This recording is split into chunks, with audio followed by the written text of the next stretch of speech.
여러분, 제가 일전에도 한번 소개해드렸던 책이 있는데 피로사회라고 하는 책입니다. 이 책에서는 현대를 살아가는 인간이 어떻게 스스로를 착취하면서 피로와 우울감에 빠지는지 설명하고 있습니다. 특별히 제가 책에서 읽었던 아주 인상 깊었던 내용이 하나 있는데요.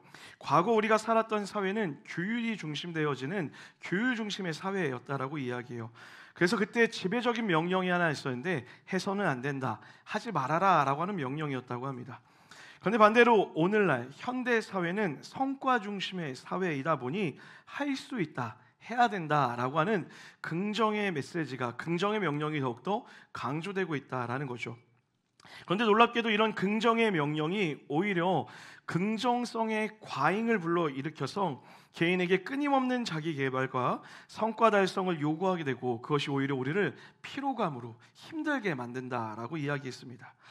결국 개인은 과도한 부담과 스트레스로 인해 우울증, 번아웃 등 심리적인 문제를 겪게 되고, 이러한 상태에서는 오히려 미래에 대한 소망을 품기가 더욱 어려워진다라고 그 책은 소개하더라고요. 한마디로 과도한 긍정이 더욱 불안을 만들어내는 아이러니한 삶을 겪게 만든다라는 거예요. 이런 현상을 가르쳐 어떤 사람은 신기루 현상이라고 또 이렇게 이야기하더라고요. 여러분, 신기루 뭔지 아십니까? 일부터 얘기했더니 연예인을 떠오르는 분이 계시더라고요. 신기루는요, 있을 것 같고 있을 거라 기대하지만 사실은 허상에 불과한 것, 잡을 수 있을 것 같고 잡힐 것 같지만 결코 잡을 수 없는 것, 우리는 이것을 신기루, 허상이라고 이야기합니다. 지금 우리가 사는 세상이 넘쳐나는 이 긍정의 과잉, 과도한 소망으로 인하여서 잡을 수 없는 신기루와 같은 현실을 쫓아 절망을 경험하고 있는 그런 일상을 살고 있지는 않는지 돌아보게 됩니다. 사랑하는 여러분, 여러분의 삶, 이번 한 주 여러분의 삶은 어떠셨습니까? 혹 여러분의 삶도 이런 신기루와 같은 허상을 쫓는 행복을 쫓다 이 자리에 오지 않으셨습니까? 저는 오늘 여러분과 이 질문에 대한 대답을 한번 해보려고 합니다. 특별히 오늘 예수님이 만나서 이 세 번째 사람을 통해 허상이 아닌 진짜 행복을 우리는 어떻게 잡을 수 있을지, 또 진짜 행복을 우리는 어떻게 만날 수 있는지 그 이야기를 함께 나눠보도록 하겠습니다. 자, 우리 본문 1절 말씀 다 같이 한번 읽어보도록 하겠습니다. 본문 1절입니다. 시작. 예수께서 예루살렘에 올라가시니라. 자, 예수님은 명절을 맞이해서 예루살렘이라는 곳으로 향하고 있습니다.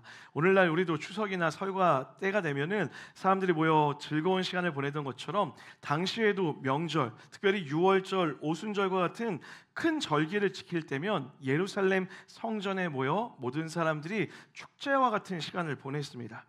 특별히 먹거리나 볼거리가 없던 그 고대 근동 시절에 이 명절만큼 많은 사람들이 모이는 장소도 없었고 또 모이는 시간도 없었을 뿐더러 기쁨이 넘치는 시간도 없었습니다. 사람들은 이 명절을 기대하며 예루살렘으로 향하고 있었습니다. 예수님도 아마 가족들과 함께 이 명절을 지키기 위해 이 예루살렘을 방문하고 있었을 거예요. 자, 그런데 예루살렘으로 향하던 예수님의 발걸음이 다른 곳으로 옮겨 이동하게 됩니다. 바로 베데스다 연못이라는 곳이었어요. 자, 우리 본문 2절에서 4절까지를 한 번 더 읽어보도록 하겠습니다. 2절에서 4절까지 읽겠습니다. 시작. 예루살렘에 있는 양문 곁에 히브리 말로 베데스다라 하는 못이 있는데 거기 행각 5이 있고 그 안에 많은 병자, 맹인, 다리 저는 사람, 물의 움직임을 기다리니 이는 천사가 가끔 못에 내려와 물을 움직이게 하는데 움직인 후에 먼저 들어가는 자는 어떤 병에 걸렸든지 낫게 되밀어라. 자, 당시 예루살렘으로 들어갈 수 있는 문이 10개 정도 있었다라고 해요. 그 중에서 오늘 본문의 양문이라는 것은 무엇이냐면 양이 들어가는 문, 그러니까 제사를 드리기 위해 양을 끌고 들어가는 문을 양문이라고 이야기했습니다. 많은 사람들이 들고 나는 그런 문이 바로 이 양문이었던 것이죠. 그런 양문 곁에 성전에 들어가기 바로 전 그 옆에 베데스다라고 하는 연못이 있었다라고 기록하고 있습니다. 오늘날로 하면 간헐천과 같은 곳이었어요. 자, 여러분, 이 베데스다의 뜻이 무엇인 줄 아세요? 자, 우리 한번 따라하겠습니다. 자비의 집. 자, 베스라고 하는 히브리어 집이라는 단어와 우리가 잘 알고 있는 헤세드, 하나님의 인애, 사랑을 뜻하는 단어가 합쳐져서 베데스다, 자비의 집이라고 불려지고 있었습니다. 특별히 오늘 본문은 이 베데스다 연못이 자비의 집이라는 그 이름에 걸맞게 아주 특별한 전설이 내려오고 있음을 설명해 주고 있죠. 자, 본문에서 읽은 것처럼 연못이 가끔 그 물이 흔들릴 때가 있었다라고 이렇게 기록하고 있어요. 근데 그때가 다름 아니라 천사가 내려와 그 물이 흔들리는 것이고, 그 순간 그 물에 들어가면 어떤 병이든 낫게 된다라고 하는 그런 전설적인 이야기였습니다. 여러분, 예전에 아마 어렸을 적에 이런 얘기 한 번쯤 다 들어본 적 있으실 거예요. 이 물을 마시면, 이 산에서 내려오는 물을 마시면 피부병이 낫는다. 이 물을 마시면 장염이 낫는다. 장이 건강해진다. 저는 가장 충격적이었던 게 관악산에서 나오는 물을 마시면 키가 큰다라는 말이 있었어요. 결과가 여기 앞에 서 있습니다. 제가 그 물을 얼마나 많이 마셨는지 몰라요. 좀 비참해지네요. 어쨌든 여러분, 오늘 이 베데스다 연못에 들어가서 누군가 치료된다라는 그 내용이 그런 전설과 같았다라는 것이죠. 많은 병자들은 전설과 같은 이 이야기를 듣고 자신의 삶에도 자비가 임하길 마음으로, 자비가 임하길 소원하는 마음으로 자비의 집 베데스다 연못 앞에 모여 있었다라는 거예요. 자, 여러분, 방금 이 장면을 한번 상상해 보시겠어요? 성벽을 두고요, 한쪽에서는 사람들이 명절이라고 모여 함께 먹고 마시며 즐기며 춤추며 떠드는 장면이 한참 펼쳐지고 있습니다. 그리고 다른 쪽 벽에서는 어떤 일이 벌어지고 있습니까? 괴로움과 고통, 질병과 괴로움을 가진 채 자비가 임하길 바라는 사람들이 한숨을 쉬며 괴로움 가운데 연못을 주시하며 그 자리에 있다라는 것이죠. 더욱이 그들은 유대법에 따라 부정해졌다 여겨져서 성문 안으로는 들어갈 수 없었고, 때마침 명절을 지키기 위해 양문을 통과해 성전에 들어가는 사람들을 그저 부러운 눈으로 바라볼 수밖에 없는 안타까운 현실이었습니다. 그런 사람들을 보면 볼수록 어떤 마음이 들었을까요? 나도 빨리 이 병이 나와, 내가 저 물에 들어가서 병이 치료돼서 나도 성전에 들어가 그들과 함께 축제하고 싶다, 그런 마음 같지 않았을까요? 간절한 바람을 가지고 이들은 지금 베데스다 연못에 머무르고 있는 것입니다. 너무나도 대조적인 이 상황에서 예수님은 예루살렘으로 향하던 그 발걸음을 돌려 자비를 얻기 위해 자비의 집에 모여 있었던 병자들 곁으로 찾아가십니다. 사랑하는 여러분들, 우리 주님의 발걸음은 동일합니다. 고통과 슬픔에 빠진 사람들, 도움이 없이는 살 수 없는 연약한 사람들, 웃고 떠들임조차 없을 뿐더러 지금 자비가 없이는 살 수 없을 것 같은 그런 자들을 주님이 찾아 나선다라는 거예요. 그곳에서 늘 사람들을 만나셨고 그들을 치유하셨습니다. 오늘도 마찬가지입니다. 사랑하는 여러분, 주님은 여러분과 저의 작은 신음에도 응답하시는 분일 줄 믿습니다. 우리 믿음의 고백으로요, 시편 55편 16절 말씀을 다 같이 한번 고백하며 읽도록 하겠습니다. 시작. 믿으시면 아멘 합시다. 오늘 이 자리가 혹 여러분 가운데 베데스다 연못에 있었던 수많은 병자들과 같이 괴로움과 상처를 가지고 자비를 구하는 마음으로 이 자리에 나와 있다면, 여러분을 향해 달려오시는, 여러분을 찾아오시는 그 예수님을 만나는 은혜가 있게 되기를 주님의 이름으로 간절히 축원합니다. 자, 그런데 여러분, 안타깝게도 오늘 본문에 등장하는 이 베데스다는 그 이름처럼 자비의 집의 역할을 전혀 하고 있지 못했습니다. 자, 우리 한 번 더 따라할까요? 자비의 집에는 자비가 없었습니다. 자, 여러분, 베데스다 연못은 누구에게나 치료의 기회가 열린 것처럼 그렇게 보여지긴 합니다. 그런데 여러분, 오늘 본문을 잘 살펴보세요. 과연 그게 맞는 걸까요? 첫 번째, 언제 물이 움직일지 아무도 알 수 없었어요. 그 말은 곧 그곳을 늘 주시해야만 했다라는 거예요. 내가 잠시 자리를 비운 사이에 물이 흔들리기라도 한다면 그 기회를 놓칠 수 있기 때문이죠. 그러니 언제 어느 때 천사가 내려와 물을 흔드는지 알 수 없었기에 그곳을 떠날 수가 없었다라는 거예요. 두 번째는요, 물이 흔들리는 그때 모든 사람이 들어가 치유를 받을 수 있었나요? 아니요. 4절에 보면 아주 명확한 기준이 하나 기록되어 있죠. 뭐라고 얘기합니까? 먼저 들어간 사람만이 치료를 받는다라고 기록하고 있어요. 여러분, 생각해 보세요. 베데스다에 모여있던 사람들, 정상적으로 신체를 움직일 수 있는 사람들이 과연 몇 명이나 되었을까요? 마음만 먹으면 물로 달려갈 수 있는 그런 존재들이 아니었다라는 거예요. 또 여러분, 충분히 이런 상상 해볼 수 있죠. 그 중에 돈이 많았던 사람은 돈을 써서, 누군가 사람을 써서 자기를 재빠르게 옮기게 하는 그런 방법을 쓸 수도 있었을 거예요. 또 어떤 사람은 사회적 지위를 이용해서, 내 지위를 이용해서 누구보다 먼저 그 사람들을 뒤로 밀어내고 자기가 먼저 가려고 하는 그런 행위들도 있었을 거라는 거죠. 정작 진짜 도움이 필요한 사람은 도움을 받지 못하는 자비의 집의 모습을 보고 있는 거예요. 마지막 세 번째요. 자비의 집에는 친구가 없었습니다. 아마 이들은 때로는 서로의 처지를 보며 이렇게 얘기했을 거예요. 위로했을 거예요. 괜찮아요. 얼마나 힘드셨어요. 언제부터 아프셨던 거예요? 그 기간 너무 고생하셨겠네요. 너무 괴로웠겠네요. 한동안은 서로를 위로할 수 있었을 거예요. 그러나 여러분, 언제요? 물이 흔들리는 그때, 이제는 더 이상 서로의 위로자가 아니라 서로의 등을 밟고 넘어야 되는 경쟁자가 되어버리는 것입니다. 자비의 집에는 자비를 나눌 친구 따위는 존재할 수가 없는 것이죠. 그곳에 자비라는 것은 도저히 찾아볼 수가 없었다라는 거예요. 이렇게 베데스다는 자비의 집이라고 하지만 오히려 희망만 심어주고 주지 않는 자비를 가장한 희망 고문으로 가득 찬 고통의 집이 베데스다 연못이었던 거죠. 여러분, 무엇보다 가장 비참한 것이 무엇이었을까요? 이것을 알고 있음에도, 이 모든 사실을 아주 정확하게 인식하고 있음에도 수많은 병자들이 그 연못을 떠날 수가 없었다라는 거예요. 대안이 없기 때문이죠. 내가 여기서 떠난들 어떤 변화가 있을까? 그러니 내가 저 못에 못 들어가는 것을 알고 있음에도, 내가 그들보다 앞서 그곳에 들어갈 수 없다는 것을 알고 있음에도 그저 그 자리에 머무는 것밖에 할 수 없었다라는 거예요. 여러분, 이것이 아이러니 아닙니까? 그리고 이 아이러니에 남은 인생을 전부를 걸고 그곳에 누워있는 그들의 삶이 비극 그 자체였던 것입니다. 사랑하는 여러분, 제가 오늘 이 설교를 준비하며 이 베데스다를 묵상하는데 제 마음 가운데 가슴 아픈 현상들이 보여졌어요. 바로 오늘을 살고 있는 우리가 이 베데스다와 동일한 모습으로 오늘을 살고 있었다라는 것이죠. 사랑하는 여러분, 우리 중에 누구 하나 성한 사람이 있습니까? 많은 분들이 제가 신방하면 이렇게 얘기해요.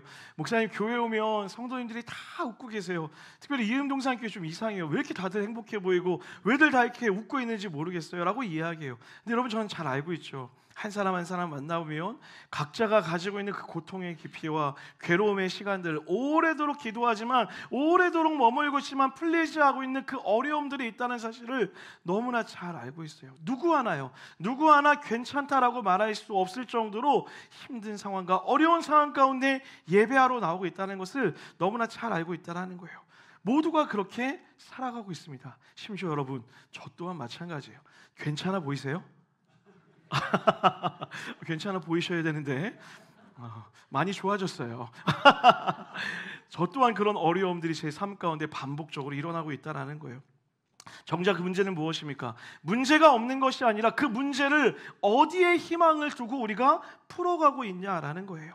안타깝게도 세상에 많은 사람들은 여전히 이 베데스다의 신화와 같은 헛된 신규를 쫓아 살아가고 있다는 거예요. 세상의 신화를 믿고 잔인한 논리를 따라 가망 없는 희망을 품고 잡으려 해도 잡히지 않는 신기루를 쫓아 오늘도 살아가고 있다는 거죠. 잘 될 거야, 괜찮을 거야 라고 하는 긍정의 과잉은 우리를 잊지도 않은 허상의 행복을 쫓게 만들고 결국 도착한 그곳에서 더 큰 허무감을 경험하게 만들고 있다는 거예요. 이뿐 아닙니다. 인생이라는 베데스다 연못 앞에서는 서로를 가족이 아닌 적으로 만들어버리는 경쟁 사회를 살아가고 있죠. 세상은 어디를 가나 가장 앞선 사람만이 살아남을 수 있다라고 그렇게 우리에게 이야기하고 있어요. 그래서 항상 뭐라고 이야기합니까? 1등 해야 된다고요. 가장 앞에 있어야 된다라고 끊임없이 그렇게 가르치며 이야기하고 있다는 거예요. 그래서 여러분, 1등 하면 괜찮습니까? 제가 1부 때 이렇게 물어봤더니 1등을 해본 적이 없어서 이렇게 표정을 보시더라고요. 여러분, 정말 1등 하면 괜찮습니다. 아니요, 그렇지 않다라는 거예요. 거기에 행복이 있을까요? 아니요. 돈과 명성, 남부러울 것 없는 결혼 생활, 모두가 인정할 만한 성공적인 삶을 산다고 해도 여전히 우리는 실체가 없는 또 다른 허상을 쫓아 살아갈 수밖에 없다라는 거예요. 어디처럼요? 베데스다 연못처럼요. 여러분, 오늘 본문에서 놓치지 말아야 될 또 하나의 중요한 사실이 한 가지 있죠. 무엇입니까? 물이 동하면 병자가 낫는다던 그 연못에는 실제 병이 나은 사람이 누구인지 알 수 없었다라는 거예요. 그런 썰이 있었다라는 거죠. 그런 전설이 있었을 뿐이지 실제 누가 병이 나았는지 기록하고 있지 않다라는 거예요. 그저 그렇게 하면 나을 수 있을 거야 라고 하는 신기로만 남아 있었던 것입니다. 여러분, 우리가 쫓고 있는 성공이 그렇습니다. 세상이 가르쳐준 그 행복의 비결이 그렇다라는 거예요. 여러분, 그것에 우리는 완벽한 자유, 완벽한 행복을 누릴 수 없어요. 안타깝게도 오늘도 우리는 세상이 이야기하는 대로 살면 내 인생이 나을 것만 같은 마음으로 자비가 없는 자비의 집 이 세상 가운데 모여 물이 동하기만을 바라며 하루하루를 살아가고 있다라는 거예요. 사랑하는 여러분, 그런 여러분의 삶 가운데 예수님이 찾아오신 거예요.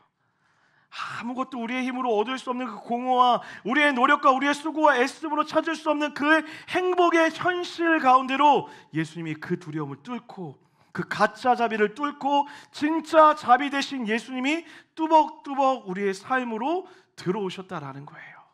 그 하나님을 마주하시는 여러분과 제가 되기를 주님의 이름으로 간절히 축복합니다.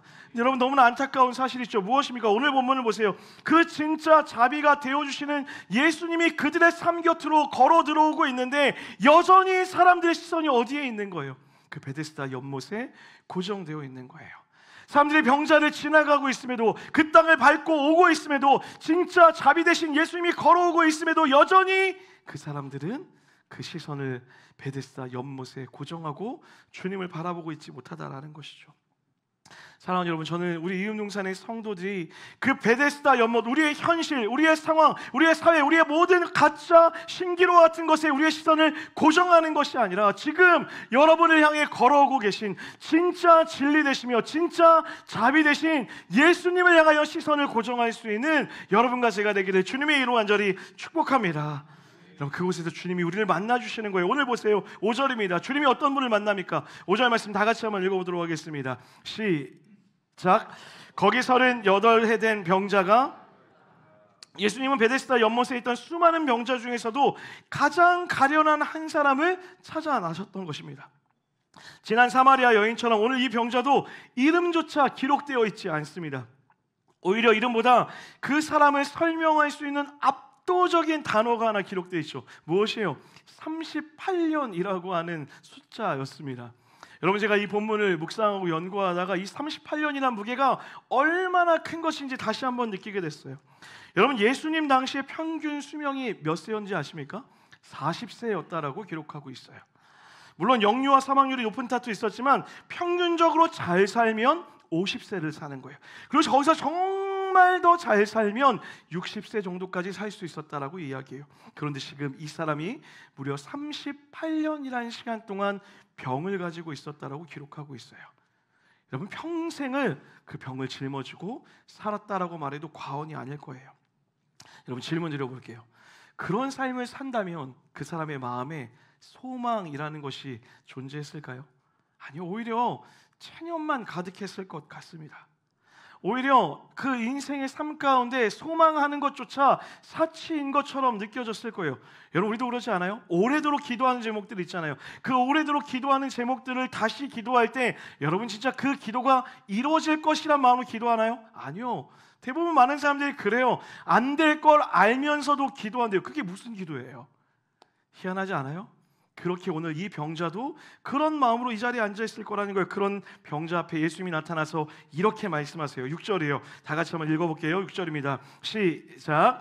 예수께서 그 누운 것을 보시고 병이 벌써 오래된 줄 아시고 이르시되, 자, 우리 한번 따라합시다. 보시고 아시는 분. 여러분, 예수님이 그 누운 것을 보시고 뭐라 하시나요? 그 병이 오래된 것을 알았다라고 이야기해요. 여러분, 이 본문은 그저 그가 아팠다라는 것을 알았다라는 의미가 아닙니다. 예수님이 알았다라는 것은 예수님이 그의 영혼을 보자마자 그 마음의 상태가 어떠하였는지, 그가 왜 아파하는지, 그는 왜 눈물을 흘리고 있는지, 아무 사건이 일어나지 않음에도 그 자리를 떠나지 못하고 있는 이유가 무엇인지를 주님이 아셨다라고 이야기하고 있는 거예요. 여러분, 생각해 보세요. 이 병자에게 이것이 얼마나 큰 위로가 되었겠습니까? 38년이라는 시간 동안 많은 사람들이 경쟁자와 같이 그 자리에 앉아있을 뿐 내 마음에 대해서 관심을 쏟지 않고 내 고통에 대해서 물어보는 사람 하나 없는데 예수님이 보시고 뭐라고 이야기하는 거예요? 내가 알고 있다라고 이야기하는 거예요. 내가 너를 안다라고 이야기하는 거예요. 네 마음의 고통을 알고 있고 네 마음의 괴로움을 알고 있고 네 마음의 오래된 상처를 내가 알고 있다라고 이야기하고 있다라는 거예요. 사랑하는 여러분, 주님이 그런 분이세요. 주님이 여러분을 보시는 분입니다. 여러분 믿으십니까? 그냥 지켜보는 것이 아니라 여러분의 깊은 내면을 보신다고요. 그리고 어떤 누구에게도 말하지 못했던 여러분 마음의 깊은 상처와 여러분 마음에 해결되지 않은 그 고통의 문제와 지금 여러분이 그 믿음 가운데 나아가고자 하지만 나아가지 못하는 그 모든 문제를 주님이 아신다라고 그렇게 이야기해요. 그리고 나서 뭐라고 이야기하십니까? 이렇게 고백하는 거예요. 내가 낫기를 원하느냐. 그 마음의 중심을 아셨기 때문에 하실 수 있는 질문이었다라는 거예요. 여러분 생각해 보세요. 이 질문 이상하지 않아요? 그것을 알았다면, 그 병자가 괴로운 걸 알았다면 주님은 뭐라고 얘기했어요? 내가 너를 낫게 해줄게, 내가 너를 도와줄게 라는 그런 워딩을 썼어야 돼요. 그런데 주님이 오히려 그 마음을 알았기 때문에 반대로 묻고 있는 거예요. 뭐라고요? 내가 낫기를 원하느냐. 여러분 병원에 갔는데 혹시 의사 중에 그런 의사 만난 적 있어요? 병이 낫기 원하세요? 이런 질문 들어본 적 있으세요? 아니요. 병원에 가면 대부분 돌아오는 말은 무엇이냐면 어디가 아파서 왔습니까? 먼저 질문해요. 진단하는 거예요. 진단했으면 다음에 처방하는 게 맞다고요. 그런데 주님이 그 절차가 없어요. 이상한 질문 던지는 거예요. 네가 낫기를 원하냐라고 이렇게 이야기한다는 거죠. 도대체 이게 어떤 의미였을까요? 제가 이것을 묵상하다가 한 목사님의 예화를 통해 알게 됐어요. 그 목사님께서 한 의사의 이야기를 들려주셨는데요, 신부전증 환자들에 대한 이야기였어요. 신부전증을 앓고 있는 환자들은 투석을 해야 되는데 이 투석이 너무나 괴롭고 힘들다라는 거예요. 그런데 그러함에도 그것이 너무 고통스럽고 괴로움에도 해야 되는 이유가 무엇이냐면 투석 전의 삶과 투석 이후의 삶이 확연하게 너무나 차이가 나기 때문이라는 거죠. 그렇게 어렵게 투석을 받게 된 사람들이 있었다고 해요. 그런데 의사들이 가장 아픈 케이스가 언제냐면 그렇게 힘들게 투석을 받았는데 다시 제멋대로 사는 거예요. 먹고 싶은 대로 술도 먹고 담배도 피고 몸이 망가지는 그 예전의 습관을 그대로 반복하며 살아가다가 다시 의사를 찾아온다라는 거죠. 그때 그 의사들이 하는 말이 뭔지 아세요? 바로 이 질문이에요. 정말 낫고 싶으세요? 정말 낫기를 원하세요? 라고 묻는다라는 것이죠. 여러분 한번 생각해 보세요. 이 병자 몇 년 동안 그 아픔을 갖고 있었다고요? 38년이요. 체념하고 있었을 거라는 거예요. 내가 이 병이 낫는다라고 생각하는 것조차 무의미한 것이다라고 생각했을지도 모른다라는 거예요. 아니 이 38년이란 긴 시간을 동안 아무 변화도 일어나지 않았는데 과연 그게 가능키나 한 일이야 라는 그 마음이 이 병자 마음 가운데 있었을 거라는 거죠. 실제로 그래서 뭐라고 대답합니까? 이렇게 얘기해요. 7절이에요. 다 같이 한번 읽어볼까요? 이렇게 고백합니다. 시작. 주여, 물이 움직일 때에 나를 못에 넣어주는 사람이 없어 내가 가는 동안에 다른 사람이 먼저. 그 질문에 뭐라고 대답하는 거예요? 예, 낫기를 원합니다 라고 이야기하지 않아요. 신세 낫다라고 있는 거예요. 주님, 제 삶이 이런 삶이었어요. 내려가려고 힘써보면 다른 사람이 먼저 내려갔고요, 내가 다시 힘써보려고 하면 또 다른 사람이 넘어갔고요, 누군가 날 도와준다고 했지만 그 사람은 나를 배신했었고요, 누군가 나를 도와서 물에 던져준다 얘기했지만 그 사람은 나를 배신하고 내 등을 밟고 넘어갔고요. 제 삶이 이렇게 아무것도 변한 게 없어요. 그 패배감 가운데 이야기하고 있는 거예요. 그리고 주님은 그것을 알기 때문에 다시 그에게 물었던 거예요. 네가 정말 낫기를 원하느냐? 반대로 여러분 이런 질문이에요. 나을 수 있다고 믿느냐? 너는 나을 수 있다고 믿느냐라고 묻는 거예요. 여러분, 이 베데스다의 한계를 주님이 깨기를 원하신다라는 거예요. 그 전설의 한계를 깨어넘어서 진짜 치료자를 만났을 때 너의 병이 치료될 수 있음을 믿느냐라고 주님이 우리에게 물으신다고요. 사랑하는 여러분, 저는 여러분이 주님이 우리에게 물으실 때 이렇게 대답했으면 좋겠어요. 예, 나을 줄 믿습니다. 예, 고치실 줄 믿습니다. 하나님이 어떻게 내 삶을 고칠 수 있습니까? 라고 묻는 것이 아니라 내 삶이 이런 어려움이 이런 고통이 있었습니다, 내가 이런 순간에 어려움들을 지켜왔습니다 라고 신세한탄하는 것이 아니라 진짜 내 삶의 치료자가 왔을 때에 주님이시라면 모든 한계를 뛰어넘어 베데스다의 한계를 뛰어넘어 반드시 치료하실 수 있는 분임을 믿습니다. 그 고백을 주님이 듣기를 원하신다라는 거예요. 주님이 이제 그 병자를 치유하세요. 뭐라고요? 8절 말씀 다 같이 한번 읽어보겠습니다. 8절입니다. 큰 목소리 읽겠습니다. 시작.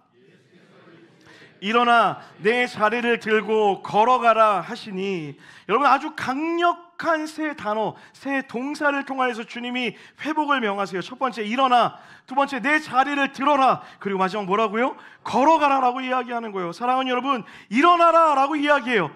여러분 병자 입장에 생각해 보세요. 황당하지 않겠어요? 38년 동안 내가 일어날 수 있으면 물에 뛰어들었겠지라는 마음 있지 않았겠어요? 여러분이 이 일어나라라고 하는 이 명령을 하실 수 있는 사람은 어떤 사람일까요? 일어나게 하실 수 있는 분만 하는 거예요.